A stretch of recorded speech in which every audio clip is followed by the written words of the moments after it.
மாண்புமிகு முதல்வர் அவர்களை சந்தித்து 2025ஆம் ஆண்டுக்கான புத்தாண்டு வாழ்த்துக்களை தெரிவித்தோம்.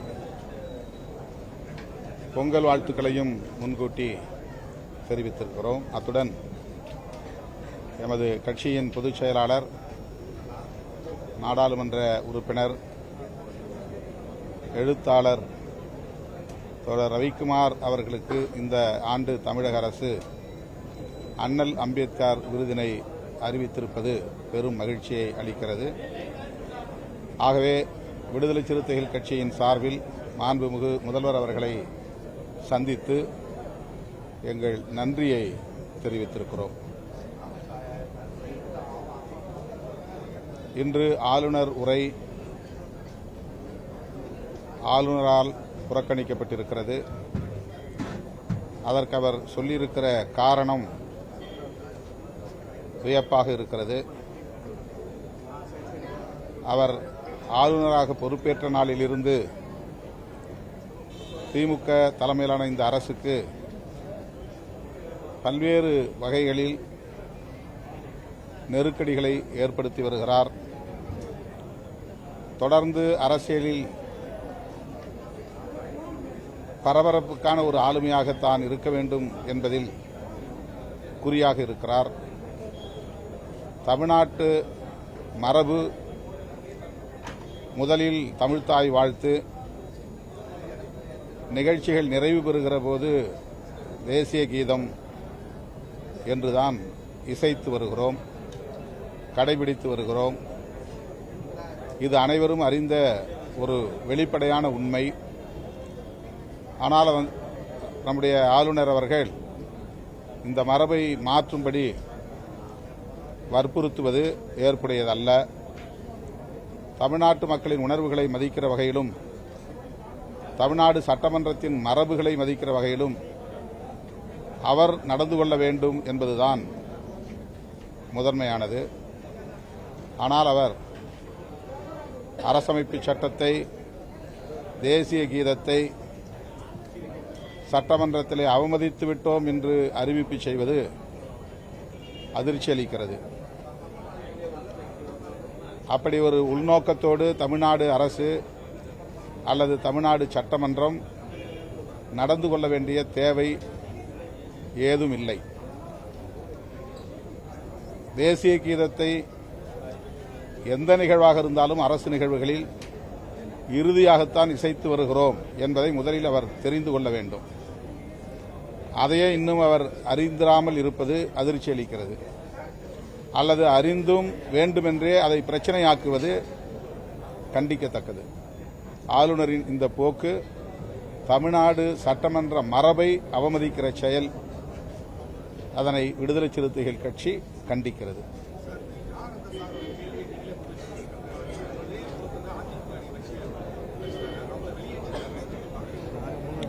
பாதிக்கப்பட்ட பெண்மணிக்கு நீதி கிடைக்க வேண்டும் என்பதை விட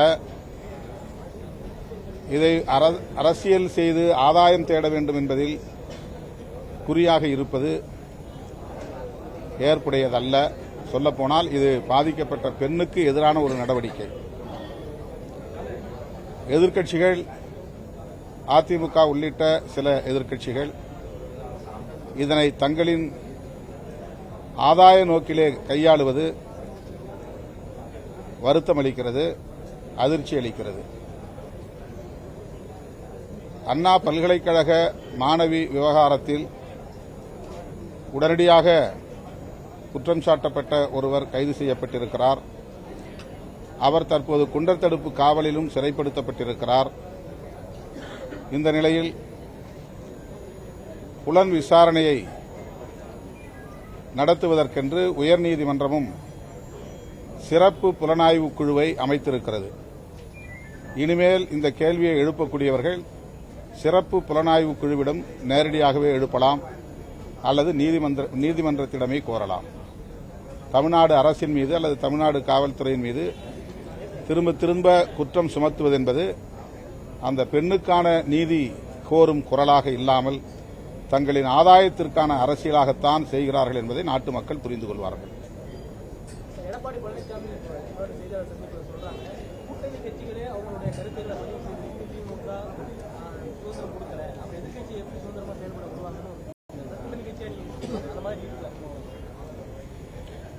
விடுதலை சிறுத்தைகள் கட்சி ஆளும் கட்சி கூட்டணியில் இருக்கிற சூழலில் ஒரு எதிர்க்கட்சியைப் போல செயல்பட முடியாது. தோழமை கட்சியாகத்தான் செயல்பட முடியும். அப்படித்தான் செயல்பட வேண்டும். அதுதான் அரசியல் நாகரிகமும் கூட. அந்த வகையிலே நாங்கள் ஒரு தோழமை கட்சியாக, அதே நேரத்தில் மக்கள் பிரச்சினைகளை வலுவாக பேசுகிற கட்சியாக, பாதிக்கப்படுகிற மக்களுக்கான நீதியை கோருகிற கட்சியாக இயங்கி வருகிறோம். எங்களுக்கு அதில் எந்த சிக்கலும் இல்லை.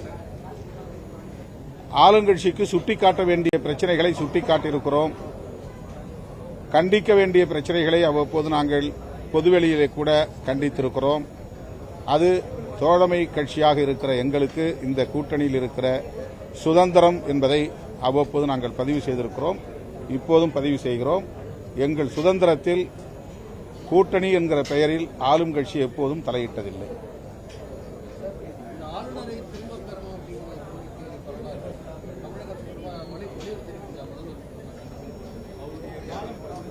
இல்ல, இந்த ஆளுநர், குறிப்பாக இந்த ஆளுநர் திரும்ப பெறப்பட வேண்டும். ஆளுநரே தேவையில்லை என்பது எங்களுடைய நிலைப்பாடு, அது வேறு. ஆனால் இந்த ஆளுநர் எப்போதுமே பரபரப்பு அரசியலை செய்யக்கூடியவராக இருக்கிறார். அந்த பொறுப்புக்குரிய ஆளுமையாக இல்லை. அந்த பொறுப்புக்குரிய அழகை அவர் காப்பாற்றவில்லை.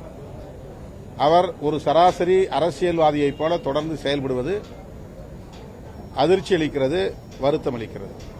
கடந்த காலங்களில் ஆளுநர் பலமுறை பேரவைக்கு வந்திருக்காரு. அப்போதெல்லாம் இந்த கோரிக்கை அவர் வைக்கல. முதல்ல தேசிய ஆனா இன்றைக்கு மட்டும் இந்த இதை வச்சிருக்காரு. ஒவ்வொரு முறையும் அவர் வைக்கிறதா தான். திமுக ஆட்சி வந்த பிறகு அவர் வந்திருக்காரு. அவர் தொடர்ந்து இந்த மாதிரி ஏதாவது ஒரு பிரச்சனை கிளப்பணும். இந்த உரையை படிக்கிறதுல அவருக்கு உடன்பாடு கிடையாது. அதுல ஏதாவது சிக்கல் வரும். அதனால இதை ஒரு சாக்கா காரணம் காட்டி நீங்க வெளியே போயிருக்காரு. அதுதான் அவர் ஏற்கனவே அது பிளானோட தான் வந்திருக்கிறார். திட்டமிட்டு தான் வந்திருக்கிறார்.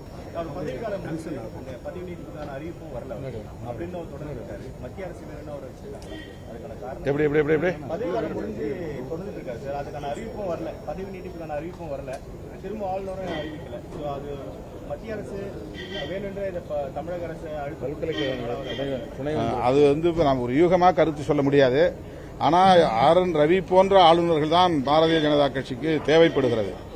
பிஜேபி அல்லாத பிற கட்சிகள் ஆளும் மாநிலங்களில் இதுபோல தலைவலியை கொடுக்கிற ஆளுமைகளைத்தான் ஆளுநர்களாக நியமித்து வருகிறார்கள். திமுக அரசுக்கு நெருக்கடி கொடுப்பதாக எண்ணிக்கொண்டு ஒட்டுமொத்த ஆட்சி நிர்வாகத்திற்கு நெருக்கடியை தருகிறார்கள், முட்டுக்கட்டை போடுகிறார்கள். இது ஏற்புடையதல்ல, மக்களுடைய உணர்வுகளையும் அவமதிப்பதாகும்.